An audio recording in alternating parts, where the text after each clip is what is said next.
Oral question, Baroness Bennett. My Lords, I beg leave to ask the question standing under my name on the order paper. My Lords, we're aware of the oversupply of petrochemicals in the global market. However, this is a matter for industry to lead on.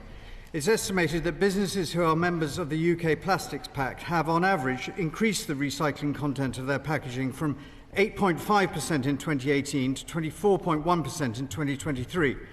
The Government will continue to readdress this balance through measures like the Coalition and packaging reforms and the plastic packaging tax. I thank the Noble Lord the Minister for his answer. Of course, he's speaking about ethylene, for example. There was 3 times as much produced last year as there was actually demand for. As with fossil fuels used for energy, isn't it time to look seriously on a global scale at restrictions on production, not just seeking to work on the demand side, particularly given the fact that the externalised costs imposed both environmentally and financially in terms of waste disposal, we're all bearing those costs and the companies are taking away profits for unnecessary products? Yeah. No, Baroness raises a very good point. What we're seeking to do domestically is to increase the supply of recycled plastics and reduce the demand through regulation and tax of virgin plastics. But we also recognise that whatever we do domestically, we will not help solve this global problem. And that is why we are a founder member of the High Ambition Coalition to End Plastic Pollution.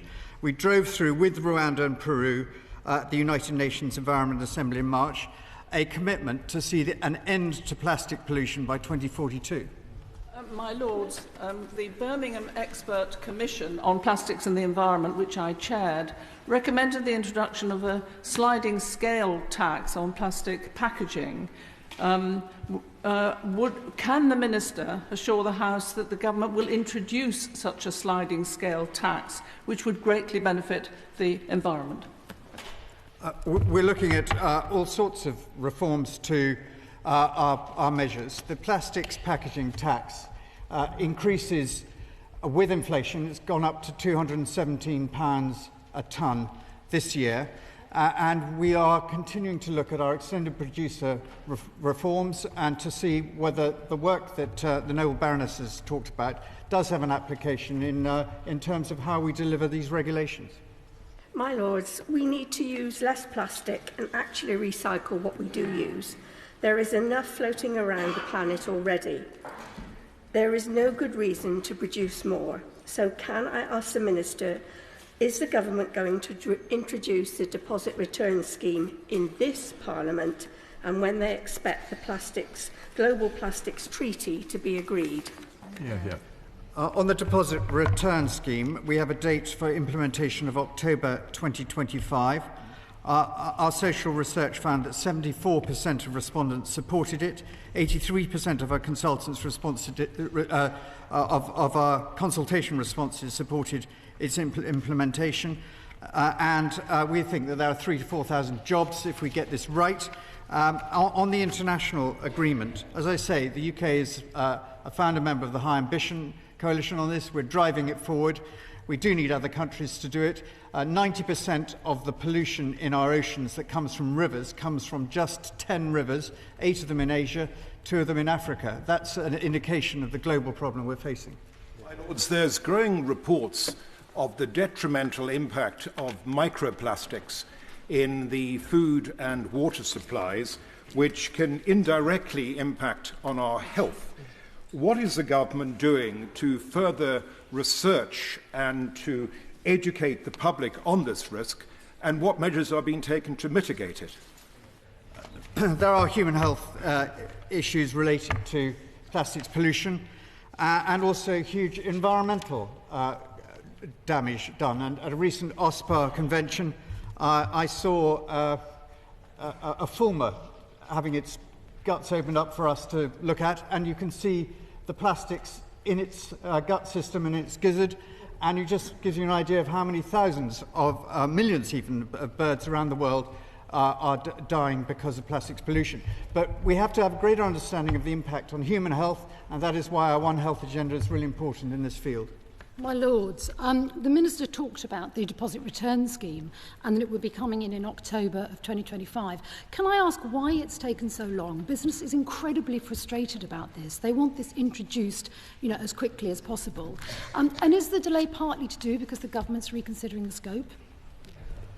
No, we want this to be a United Kingdom scheme, and the noble Baroness will be aware of complications in Scotland, and we want to make sure that we are introducing this in conjunction so we don't have booze cruises from Scotland to England to buy drinks that will not fall within that scheme. We now think we can work with this, but in the context of the whole piece, with our plastics packaging tax increasing recycling dramatically over the last decade, now requiring households right across the country, uniform across local authorities, to recycle all 6 waste streams by 2027. The bag charge, which has seen a 98% reduction in the use of those, and introduction of our banning single-use plastic straws and a whole range of other single-use plastics, I think even the noble Baroness would admit we're doing our best. My Lords, my noble friend the Minister will be aware that Wales led the way in introducing a charge for single-use plastic bags, which was so successful it was followed in short order by Northern Ireland, Scotland and then England. But the ban on single-use plastics, which again Wales is trying to lead the way, is I'm not quite so sure of the evidence. Would my noble friend the Minister say what his opinion is of the effect of banning single-use plastics might be? Our restrictions on straws, stirrers and cotton buds have had a big impact. These items used to appear in the top 10 littered items lists, but no longer do so. According to estimates in our impact assessment, England used 1.1 billion single-use plates and 4.25 billion items of single-use cutlery per year, most of which were plastic, but only 10% were recycled. So banning these items, I'm sure, will have a significant impact in reducing plastic waste. My Lords, the noble Lord the Minister referred to strong public support for recycled plastics rather than virgin plastics. Yet it's clear that the market mechanisms are simply not delivering this that people can buy. Individual action will not work here. Do we not need to go much further and faster to ensure that we get to the circular economy that the government stands for, and indeed to the position where the polluter pays, which is the government's position? Absolutely. The government's 25-year environment plan sets out our ambition to eliminate all avoidable plastic waste by 2042. And the Resources and Waste Strategy, which was published in 2028, sets out how we are going to achieve that ambition, mainly by creating precisely what she says, a circular economy. I don't think there is any...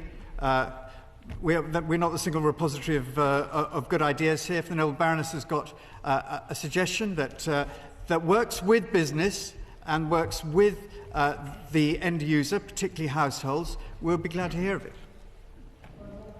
Response to my noble friend in the front bench's question, the noble Lord the Minister said something about Scotland was different, and that was a problem.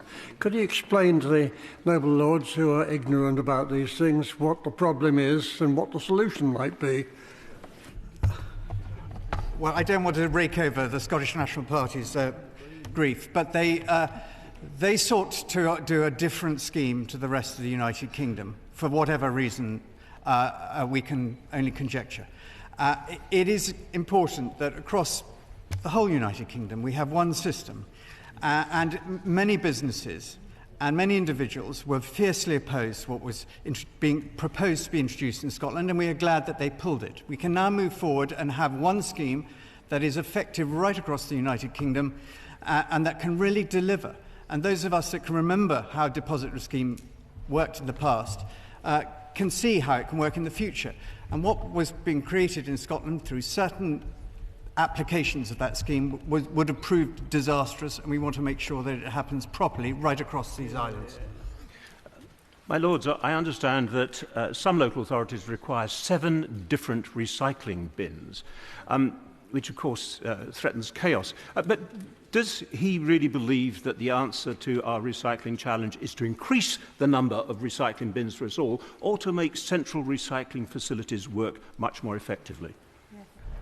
the Noble Lord will know that different local authorities have different ways of doing this, and there are technologies now which can separate plastics and other recyclable wastes, but undoubtedly you do need a separate receptacle for food waste and various other schemes, but I do not see how our proposal will lead to 6 different recycling bins. It just wouldn't work in those circumstances. Third oral question, Lord Watson of Invergowrie. My Lords, I beg leave to ask the question standing in my name on the order paper.